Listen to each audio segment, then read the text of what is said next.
Good afternoon. Good afternoon. Thanks for joining us for this session. I'm Paul Judge. This is David Maynor. What we want to spend some time on today is search malware. Share with you some of the results that we've seen. For probably the last several months, have been looking into this issue. Certainly over the last year, there have been many examples of malware poisoning popular search terms. I think we've all seen examples over the last year. So what our goal was to really kind of understand how much this is happening, understand where it's happening, understand a little bit about more about how it's happening. And so as we dug into this, I mean, one of the things that was pretty obvious here is kind of why the attackers are focused on the search engines. I mean, the number of eyeballs that are showing up on search engines every day is growing rapidly.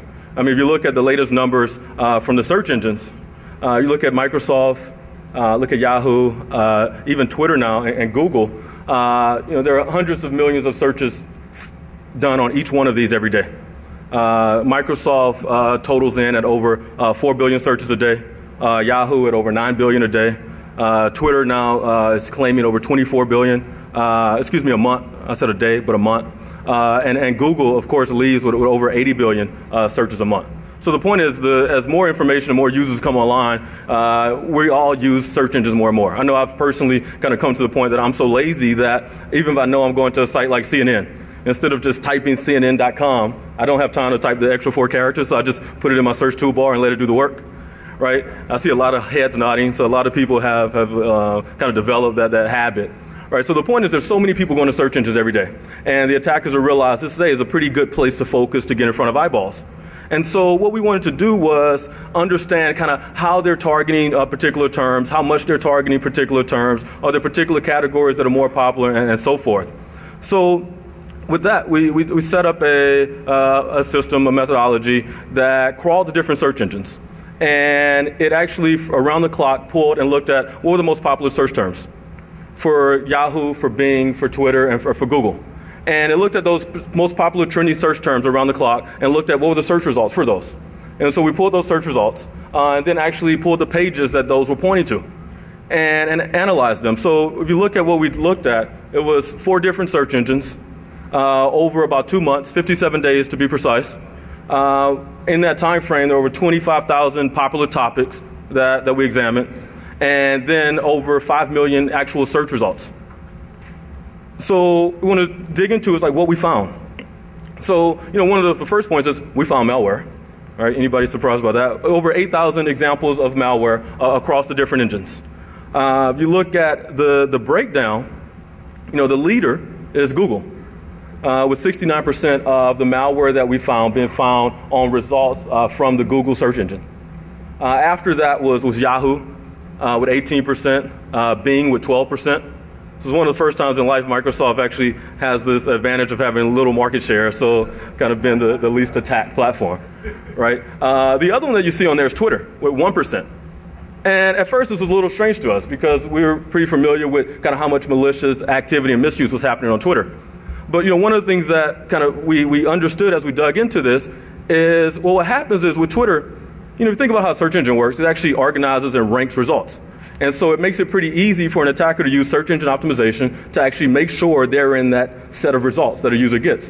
Whereas with Twitter, for most of the time, the way their searches work, they just give you a snapshot of who's talking about this right now.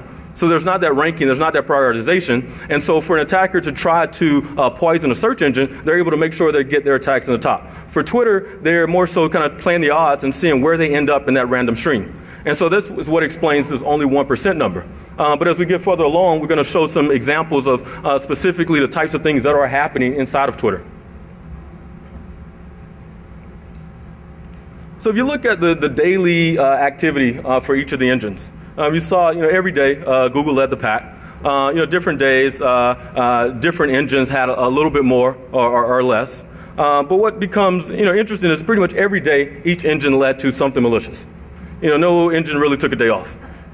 But if you look at the different days of the week, one of the first things that we wanted to look at was, hey, if you look across the week, are there particular days that have more activity?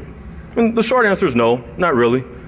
Tuesday led about a little bit, represented about 16.7% of the overall malware for the week.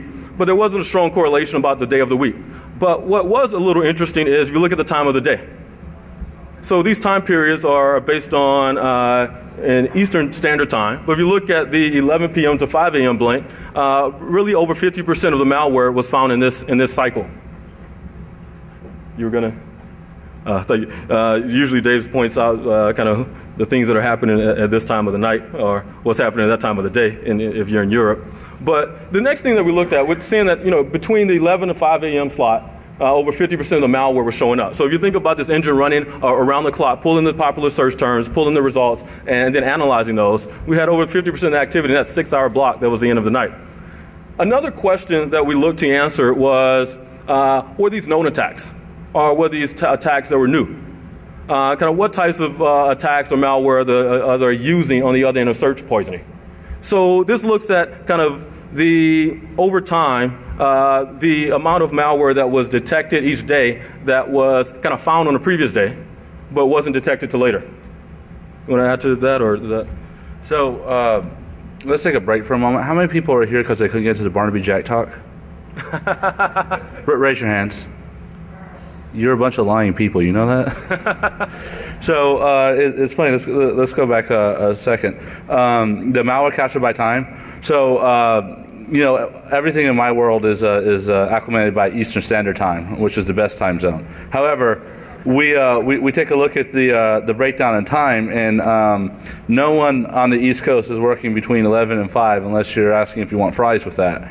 So if you take a look and correlate this, who is working generally are people in Eastern Europe or in Asia somewhere. That kind of fits into a weird kind of hacker time, because you also have to invert the time that people you would think that normal people work and make that hacker time. So the amount of malware detected each day. It's kind of a funny thing because it went, I was expecting when we went into this research, completely with our own biases, and we thought, we had ideas of what we'd find, and the days that seemed to have the most malware were the days that seemed to correlate to the biggest pop culture events, like the MTV Music Awards, and things like that. And it's kind of represented in the chart. So we started this research, and research ran for 57 days. And that's a number we picked that we felt would be a good indication of total traffic. So it ran for 57 days from April to June. And there were a lot of kind of pop culture stuff that happened in there. As you see towards the end of the graph, that's World Cup malware and stuff like that. At the beginning, it's more, Justin Bieber malware. So, and if anybody thinks that kid's not evil, this is the second topic given this week, and he's a primary reason why people's machines get infected. So if you have kids and they buy Justin Bieber CDs, tell them they're going to get viruses. Got it. So if you look at this, kind of one of the points of this particular point is that 98% of the malware that we found on the other end of these search results was identifiable by the techniques that we use. So one of the things to understand is you look at the results that we pulled and the ways that we analyze them. So we use 3 different methods. One was a traditional category-based URL filtering database. So kind of looking at the URL and seeing what category of site is this. Right, so everybody kind of understands the limitations there. A second source that we used was Google's Safe Browse lookups. Okay, so everyone kind of understands the Safe Browse lookup. The third type of analysis that we use was a malicious JavaScript detector. And so what this does is actually kind of pull the JavaScript that's sitting on the page and look for behavior that indicates kind of unwanted activity. Looking for too many create elements, looking for code that's being re-eval within the browser, and so forth. So those are kind of really the 3 detection techniques that we use to flag the different malware. And the point here is 98% of the malware that were on the other side of these search results were detectable. Right, so kind of the good news is that attackers aren't using kind of true, say, 0-day on the other end of search results. 98% of the stuff is detectable if someone was actually using something in between them. So, low-hanging fruit. We're going for the low-hanging fruit. Yeah, basically, as David said, kind of pointed out, looking at the low-hanging fruit. So we'll look at some examples in a second. One of the other interesting things that we came across in this is really looking at the relationship between the different search engines. If you look at something that pops up on Twitter versus something that pops up on Google or Bing or Yahoo, kind of what's the difference in timing or delay on the time that it shows up on Twitter and the times it shows up on different search engines. And so this takes a look at this. This looks at the top 10 trending topics on Twitter and looks at how long it took them to show up on a different search engine. And so the green bar here is the number of days on Yahoo, the red bar is on Bing, the blue bar is on Google. If there's no bar, it didn't show up. Exactly. So there's no bar, it didn't show up on the other search engines. And so what you see is this delay. And so what happened is, on average, it took 1.2 days for something to become a trendy topic on Google after it became a trendy topic on Twitter. It took about a little over 4 days, 4.3 days to become a trendy topic on Bing, and 4.8 days on Yahoo. And so what's interesting, this was now the set of things that were trendy topics on Twitter. Now, there were things that were trendy topics on the search engines that were not on Twitter. And so what we saw in general is like things that were kind of culture related or pop related became trendy topics on Twitter first, and things that were like more serious news, like the oil spill or election results, those things became trendy topics on the search engine before they became topics on Twitter. And I mean, kind of one of the points in understanding this is, from an attacker's viewpoint, kind of where should you target your attacks first? If you see kind of the timing of when things move from one network to another and are going to become popular and going to become things that people are searching for, this gives a pretty interesting roadmap for where you should spend your attention early on in a particular event that's happening. So when you go home, make sure you tell your kids that if they search for news sites, they're less likely to get malware than if they search for Justin Bieber. We really don't like that kid, I got to be honest. So here's a view of kind of all the trending topics that we looked at. Over the 25,000 trending topics, what types of sites were trending? So what are the categories? And so one of the top things here is news. So 26% of the sites that were trending were news sites. After that was entertainment. So 23% of the sites were entertainment. And after that, things pointed to news groups and to streaming media and so forth. So no big surprises here. People like news and people like entertainment. Right now, if you take a look at the top categories for malware, it's a little different. One of the things you see here is the top site is category spyware.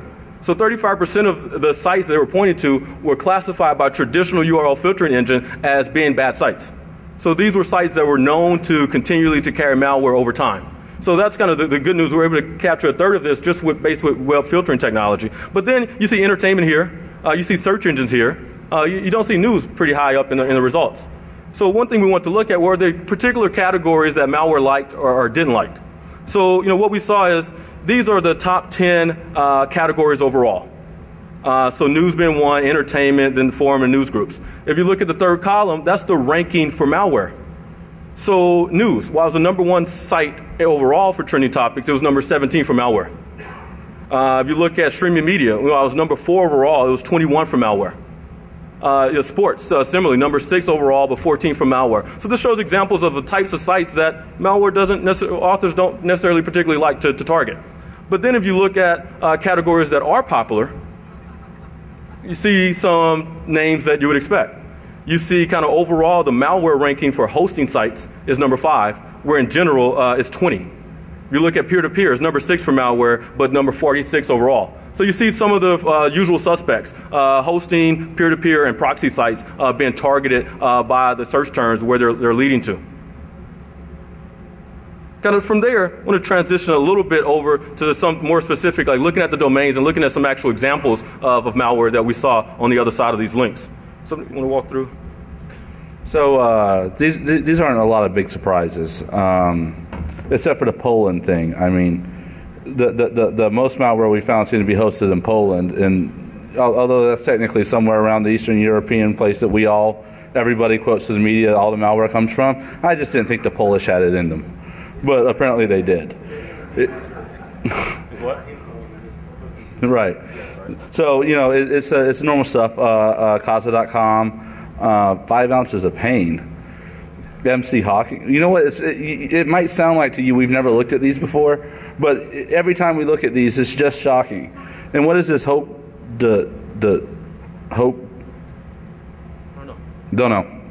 But these are the top domains that we found. And like I said, like Paul said, we use 3 different methods to do this: the Google Safe Browse, our internal database, and a tool called MJD. And we would cross verify the results with each one of those tools, and actually go and do random spot checks to make sure we were actually getting malware and it wasn't just false positives. So here's an example of a guy named LeBron James. I don't personally know who he is. I think he's a golfer. Apparently his wife hit him with a club or something. I don't know. But if you were to search for, right, right. So if you were to look a couple of weeks ago on Google, you would find there was a link. When you just put LeBron James in, it would take you to a website that would ask you to install a Flash Player update. And we all know how great Flash Player updates are, and you see it in the news all the time, so you want to get the latest, greatest. So when you download that, bam. So you know what's funny is we're looking at examples of malware, and it's kind of funny because I don't really think there's any other profession where you spend a lot of time looking at like the worst case scenarios of things, except for maybe doctors. I always think that looking at malware like this is the example, like the classic. It's the doctor's time to go look at pictures of what happens at STD days or something like that. So let's go with Daryl Stingley here. Does anybody know who Daryl is? 5 people. So I felt bad because, like we've said several times, most of the stuff that's used for like trending top, like this malware search poisoning, are pop culture stuff. And we look at the list of these things. I'm like, I don't know who any of these people are. One of them ended up being like an LPGA player, and this guy apparently took the hardest hit ever in the NFL. And being a computer nerd / hacker type, I don't really know what the NFL is. So this actually happened on Tuesday. We wanted to show you a more recent example. So if you were to put his name into Google, you'd get a site that redirects you that installs malware that does this. And it's pretty well documented that it's malware. And if you notice, for Freedom's open source advocates, ClamAV does not catch this. So, no. So you take that same term and go over to Twitter. You'll notice there will be a whole lot of people there's a whole lot of links or discussion about them, and there's a lot of different URLs, but they all take you to the same kind of site at YouTube. And if you notice over on the right hand side, they use this video of Daryl to promote Lindsay Lohan porn, which although I'm not happy with, it's better than the Justin Bieber stuff we find. So they even get clever about this, and they'll embed these videos, and they'll put overlays over the videos. It's like, and this one says, due to copyright in YouTube terms of service, we can't upload the whole video. Here, go to this website and get it instead. And apparently, people follow this stuff, and you'll get pwned. So in our last example, we have 3 different accounts talking about 3 different trending topics with 3 different URLs, but when you follow them all, they all lead you to a .cn site. And as everybody knows, you don't click on anything in .cn. And if you do, bad things happen. So, without further. Got it. So, a couple of the other examples that David was just showing were, some on Google, some on Twitter. What's interesting, the relationship between the different ones. You saw an attack going from Google to YouTube, from Twitter to YouTube, and really the interrelations that are happening. People using these terms to take you to a malicious site, people using these terms to take you to a spam site, also using it to poison YouTube clips and to get them up, whether they be porn or otherwise. So, as we saw earlier, over the snapshot that we examined, only 1% of the results were to Twitter.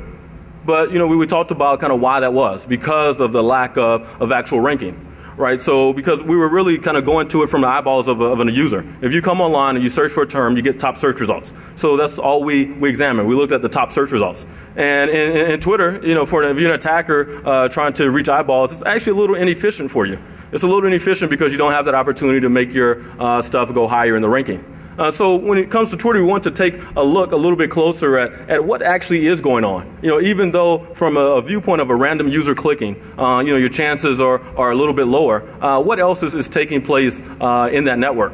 And so we spent some time looking at the different characteristics and types of Twitter accounts. We spent some time looking at if we connect to the Twitter stream, and we did this from 2 standpoints. One was through the streaming API and getting a view of kind of almost real-time a sample of all the tweets that are happening. The other is through kind of whitelisted API key access, being able to come back and query accounts to ask for particular information. And so what we're able to see is, for any particular account, how many times they've tweeted, how many people are following them, how many people they're following. I mean, you think about Twitter, there's really only 3 things that you can do. And so that's really your feature space. I mean, you can also look at someone's profile. You can also look, as we just did, the actual URLs that are in the tweets. But we want to really understand kind of what's the behavior. How are legitimate users using this network, and then kind of how are illegitimate users using it. And is there an opportunity to build out reputation? Is there an opportunity to, based on that behavior, actually separate out this set and build out user reputation? Right, so there's certainly a fair amount of work on doing kind of content-based classification. But if you think about like what happened in the email world, everybody was doing kind of content-based classification. Everybody was doing Bayesian. Everybody was doing regexes and so forth. And then kind of the world looked up and realized, wait a second, there's a small set of good senders, and then there's this big set of bad guys. So we can actually use the reputation or the behavior of this particular IP address to classify them and make a decision before I accept their mail. So, in my mind, that's kind of the thing that saved email. I mean, it got us 95, 99% catch rates. And so kind of one of our goals here is to understand, is there the potential for the same type of classification for social networks? To be able to take those users and without looking at their profile, without waiting to look at the content that they posted, be able to build some user reputation and classify them. So when we dug into the different networks, if you dug into Twitter, it's a great example because the API is so open.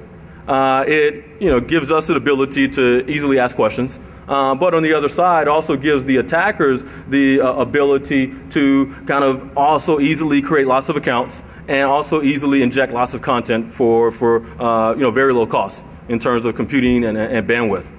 So one of the things that we looked at, we have about a little over 25 million Twitter accounts that we've analyzed. So you think about the whole set of over 100 million Twitter accounts that exist. We have access to over 25 million of those that we've examined. So, a pretty substantial sample or subset of the Twitter universe. So after looking at that, one of the things one of the first questions that we wanted to ask was kind of what's an actual Twitter user? What's a true Twitter user? Who uses Twitter in here? I probably should ask who doesn't. So most people. So now let's see if the people in this room are true Twitter users or not. And we set the bar pretty low. We say, hey, a true Twitter user is somebody that has sent at least 10 tweets, they have at least 10 people following them, and they're following at least 10 people. It's a pretty low bar for you guys that have actually used the network. But what we saw is only 29% of the accounts on the network meet that criteria. So if you think about it, 71% of the accounts on Twitter really aren't using it. So, that was kind of this first thing that we noticed. I mean, the vast majority of the network is not using it. If you look at it a little more closely, what we saw is if you look at how many followers each account has. The point here is, 16% of the accounts have no followers. So you think about that. Basically, 1 in every 6 accounts that's on the network, nobody's listening to them, right? If you think about it, over half of the network, 52% of the network have less than 5 followers. So a couple people are listening, but not many people care, right? But, it's interesting, only 9% of the network has over 100 followers. So the very kind of small set of the overall population that kind of people are kind of tuning into and listening to what they're saying. So that's kind of one feature. So what's funny is it seems like that Twitter's become high school again. That you have your cliques of people that know like 5 people. Then there's people that everybody know. Exactly. So what happens is that looks at kind of who's following. The thing we looked at next is how many people are you following. And so the point here again, out of all the accounts that are on Twitter, 19% of them aren't following anybody. They went on, they created an account, and they don't care to listen to anyone. So 1 in 5 accounts following nobody. There's only 10% of the accounts that are following more than 100 people. It's only 10% of the people that are listening to a stream that's kind of interesting enough to kind of actually pay attention around the clock. The next thing we looked at was kind of more interesting, the relationship between those two numbers.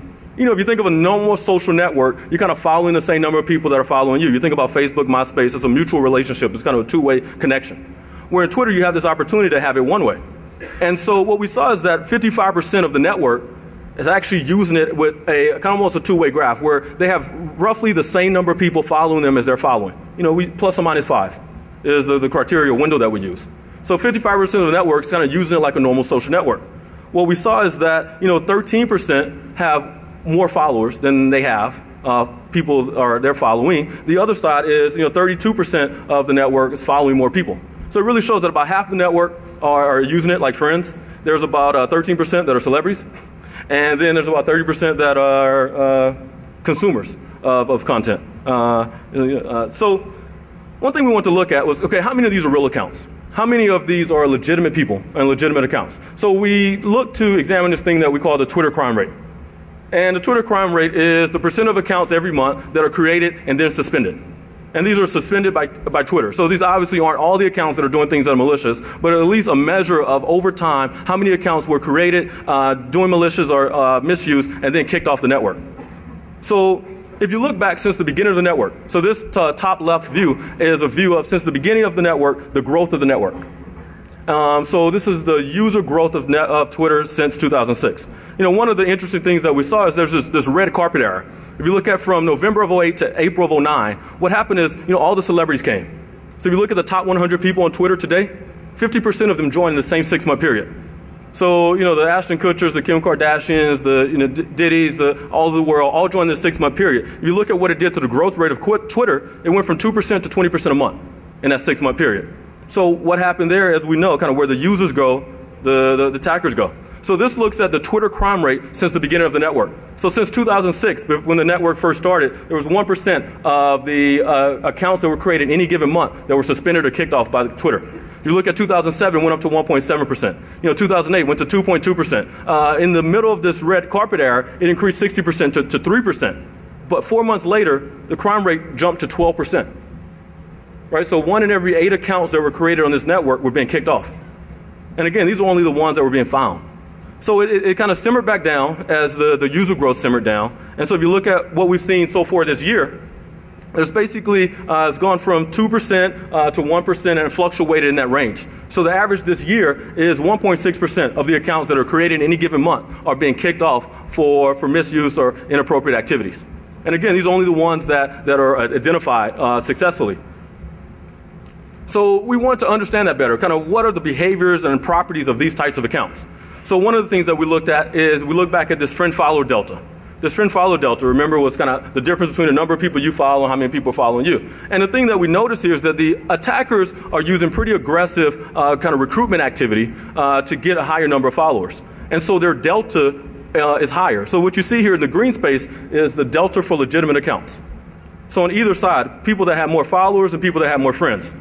But for the suspended accounts, you see a much higher delta because either they've successfully created a higher number of followers or they're still in the process of following people so those people can follow them back. And so they have a higher number of friends.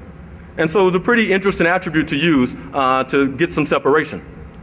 The other thing that we looked at to get some separation is this number that we call the tweet number. And the tweet number is pretty simple math. It's how many days have you been on the network, and we divide by how many tweets you've sent. So it's basically, on average, how many tweets have you sent since you joined Twitter? And so, for example, you know, my tweet number happens to be like 1.8. And, you know, I think Dave's is like, what, 3? 3.2. So it's interesting. I know some friends, a couple of you guys in the room, whose tweet number is 40. You know, 40. So you're like tweeting like every 15 minutes in a workday. And, you know, I'm like, wow, that's pretty high. You're kind of annoying, right? But then there are some, you know, other accounts, if you look on this, that are actually tweeting 100 times a day. You think 100 times a day, but it's only, you know, 0.19% of the population. So, you know, it seems like, okay, it's only a small number of people, 0.19% of the population. But what happens if you think of that 0.19% of 50 million users, you're talking about a couple 100,000 users. Now, you talk about a couple 100,000 users tweeting at least 100 times a day, you're talking about, you know, 19 million tweets out of 50 million. You're talking about 38% of all of the traffic on Twitter. So over a third of the traffic on Twitter being generated by this 0.19% of the population. So we thought this was pretty interesting attribute. So what we did from there is kind of really looked into how can we begin to build some level of reputation by coupling these features together. Coupling together this friend-follower delta along with this tweet number. And as we did it, we got some interesting separation or interesting clusters of user types. So I think David will step us through a few of those. So this is a friend-follower delta on the positive side, which means that there's generally a lot more people following them than they're following. And, you know, the usual suspects are there, Fox News. It's funny to note that number 3, number 4, and number 5 are that Bieber kid. And, you know, at least Miley Cyrus makes it on the top list there. So when you go from, you know, the friend-follower delta, you know, at like 119,000 down to like, in the 4,000, 5,000 range, you get people like I skeet then tweet, which I don't know what that means, but Paul assures me it's great. Live blogger jobs, it's more like, localized recruitment kind of things. I don't know what the I skeet then tweet is recruiting, but it looks like the rest of the stuff kind of is like financial news or, tweeting kind of stuff. And then, the lower you get, or the closer to zero, you start to see some scammers, like the money wholesale. Nobody sells money wholesale that I'm aware of, but if you do, I'd like to know about this. In LA restaurants, there's not really anywhere good to eat in LA except for Pink's. But so when you get the negative numbers, you definitely find scammers like instant biz tips, cam for porn. I do know what that one is. Tweets.tips and this 365buying .com. So the lower, like the farther down negative you go on the tweet number, the more distinctive people or scammers become. So like this is an example. This is a site of a Twitter follower. He has got a friend follower delta of -32, but he's got a tweet number of 108, which means he's basically tweeting all the time, but no one's really following him. And if you take a look at it and you go to the site, it's a free software site where you can download. They purport you can download all kinds of different activities. But if you take a look at the Google diagnostic page, it becomes more clear what it actually is. 10 Trojans, 4 exploits, 1 scripting exploit in the last 90 days that Google scanned it. So obviously it's not a very good site. And with that, we're going to go into the top 10 search terms used by malware. This is actually the money shot of our presentation. The money shot. The money shot. So it's interesting. So we looked at kind of what's going on the different search engines. We looked at kind of what's happening on Google, Bing, Yahoo.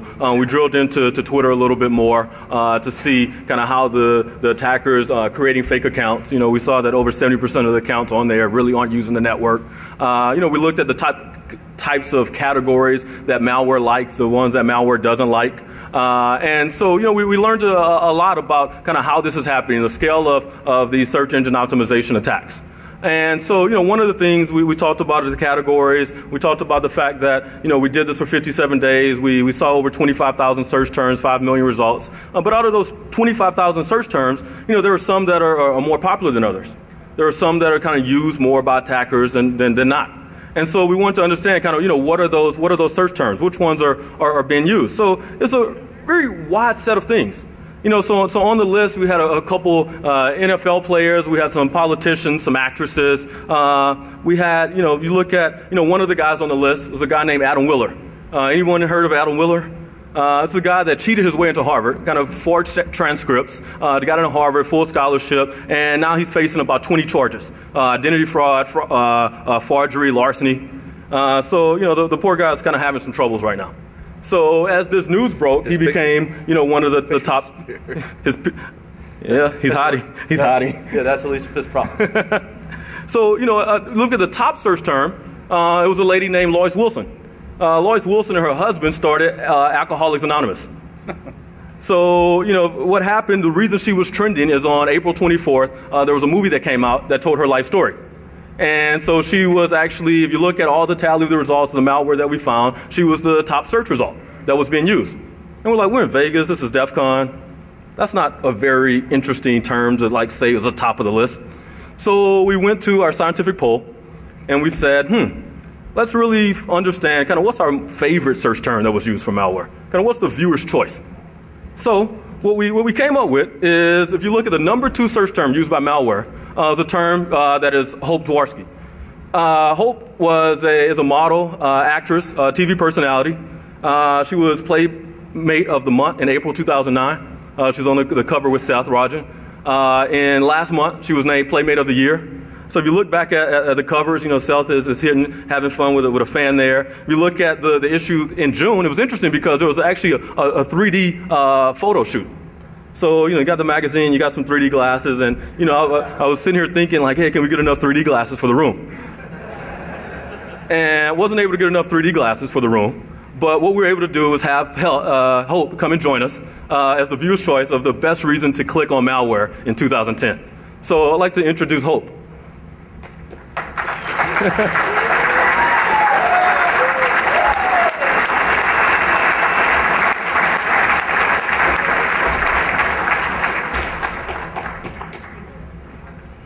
Hello. Thank you for having me.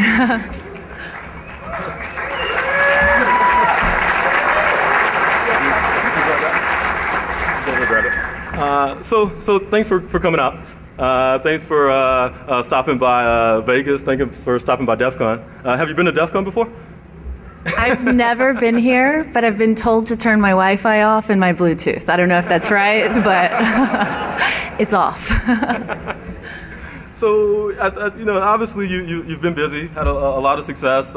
Your name's all over the place, and what we found is that the attackers are using your name. Did you know about this at all, or what do you think about it? Everybody Googles themselves, first of all. So, of course I've Googled myself, and I've seen my name with things that I know I haven't been a part of or I haven't done. So that was not news to me, I guess. But the part where I was part of viruses or any of this definitely was. So when I got the call to come in, I was more interested, and I wanted to know why or find out more about it. Interesting. So, one thing we looked up is you use Twitter. Your tweet number happens to be 1.03, in case you need to know that. 1.03 means what? 1.03 means you tweet on average 1.03 times a day. Okay, cool. Just in case you needed to know that. Sometimes I'm like 7 times in a day, and other times I go like 2 weeks without doing it. So it's different all the time. So you've been on Twitter for a while now. You have this verified account. You have over 10,000 followers. We're talking about how the attackers are using social media. How are you using it? How's it changed your life at all, or what do you think about the technology at all? I think the coolest thing about Twitter, or having a Facebook account, mainly Twitter, is that you can communicate with people instantly. So I might send out a tweet. Last night I took my grandmother, who told me to pose for Playboy when I was questioned whether I should do it or not. I took her to the Playboy Mansion to meet Hugh Hefner. So I tweeted that this morning, and I directly go to my @replies, and I can read whoever's replying immediately, and it's really cool to read it and then sometimes reply or send a direct message. So that's what I use it for. I like it that I can communicate with people that normally can't reach me and I can't normally reach. Wait a second. We didn't talk about this beforehand, but so your grandmother told you to pose, and then you took your grandmother to meet Hefner last night. It's really a funny story. I'm from Texas, a small town in Texas, and when I was approached to pose for Playboy, I was scared to death to tell anybody. So I put it off for months, and I didn't tell anybody, like, hey, they want me to be on a cover with Seth Rogen from like Knocked Up and Pineapple Express. So I didn't tell anybody. I was just like leaving it on the table, and the first person I told was my Nana. And Nana said if I was your age and I had the opportunity, I'd go for it. So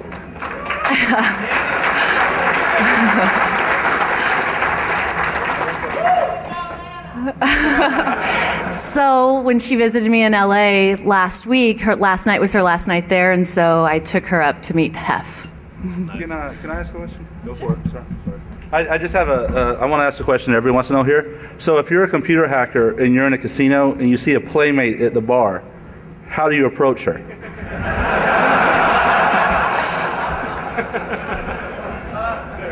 Probably start talking nerdy to us, because we're kind of into that. If you're telling us you could do it but you won't because you think we're nice or sweet, we'll be into you. Because I really don't want any of my stuff hacked after I leave here.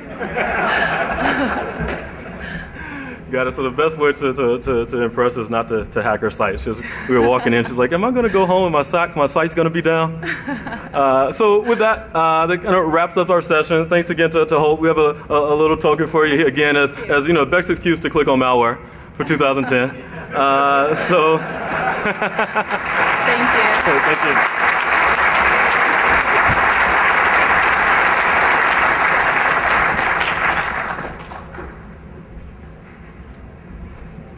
Got it. So we, actually have a couple minutes left.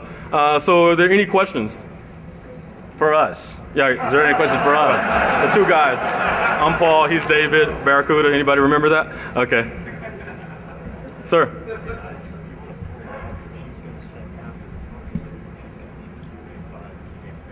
Okay. Got it. So, a question? Yeah, best defense and recommendations for a lot of these search. The best defense. So, you know, what's interesting? Hey, thanks. So the question was, any recommendations for the best defense for these attacks? So my marketing department would like if I said Barracuda right now. But, you know, the point is that you know, most of these things, you know, 98% of them were things that were flagged by existing technology, right? So URL filtering, you know, antivirus signatures, malware lookup databases. So the good news is, as long as you're using some protection, right? Yeah, we're still talking about the search stuff, right? Hey, apply that to any part of your life that's appropriate. As long as you're using some protection, you know, 98% of these things you will actually be defended from. So the biggest problem, and it's hard to say this as a security researcher, we spend more time looking at the problem than the solution, and most of the solution just seems to be train people better, but that's not really a scalable solution. Another question? Sir. Paul Vixie at the DNS talk said that he created a reputation on the site, and that's So the question was about you know, Paul Vixie creating a reputation site and being sued. So it's interesting, you know, always to kind of see the attackers use the legal system against kind of people that are trying to defend. So we've kind of had to deal with things along those lines, certainly, but it's kind of part of the risk of the business. So with that, I think I'll wrap. For those of you that are interested, we'll be in room QA5. Our friend Hope will be there as well for a few minutes if you're interested in asking more questions about our result or having a picture with Hope. So, hey, thanks for having us. Have a good day.